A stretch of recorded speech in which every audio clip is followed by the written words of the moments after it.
के लिए matric inter में मुस्लिम बच्चों की तादाद दूना तिगुना मैट्रिक इंटर में बढ़ गई है।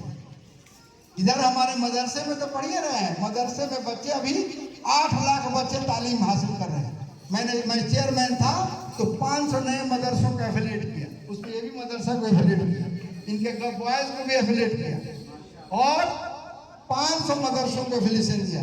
500 मदरसों को उस्तानिया से फौकानिया किया एक कलम से, 200 मदरसों को फौकानिया से मौलवी किया। अब इसका फायदा क्या है? जितने फौकानिया स्कूल मदरसे हुए उसमें अगर 40 बच्चा फर्स्ट किया तो 4 लाख रुपया उस इलाके में गया। इंटर में फर्स्ट किया तो 15,000 और 25,000 नीतीश कुमार जी ने कर दिया।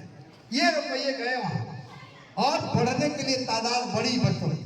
पहले मुश्किल से तो 4 लाख बच्चे मदरसों में पढ़ते थे, अभी 8 लाख बच्चे मदरसों में तालीम हासिल कर रहे हैं और अभी 2 लाख बच्चे फौकानिया मौलवी में फॉर्म भर रहे हैं उस्तानिया में।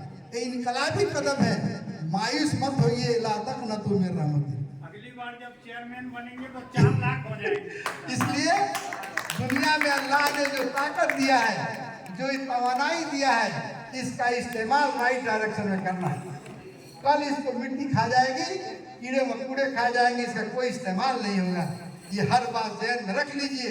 जिसको जिस जगह जितनी तवानाई अल्लाह ने दिया है उस क्षेत्र में काम करें।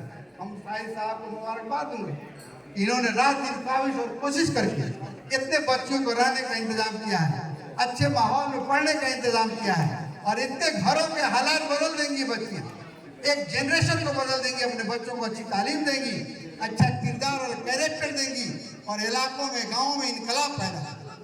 ये छोटा अमल नहीं है और आबादी को अगर तालीम याफ्ता बना देंगे, इस्लाम ने औरतों को हकूक़ को कहीं नहीं रोका है, सिर्फ पर्दा में रहकर काम कीजिए। इंजीनियर बनिए, डॉक्टर बनिए, जो बनना बनिए, पर्दे में रहिए और अपने इज्जत और नामूस की हिफाजत कीजिए। बस इसके लिए कोई पाबंदी नहीं है कि आप औरत हैं तो आपको तो उतना ही खाना चाहिए, आपको उतना ही कपड़ा चाहिए, उतना तमाम सहूलत चाहिए जितने बच्चों को दे रहे हैं। कहीं पर आप इम्तियाज नहीं बरत सकते हैं, ये हक हासिल और आपने घरों को छोड़ा है। आज मुख्तलिफ सहरसा से, सुपौल से, मुख्तलिफ जिला से आकर तालीम हासिल कर रही है, आपका भी मुबारकबाद है। आने वाले जिंदगी में आप महसूस कीजिएगा कि हम तालीम हासिल करके अपने हकूक़ को पहचाने।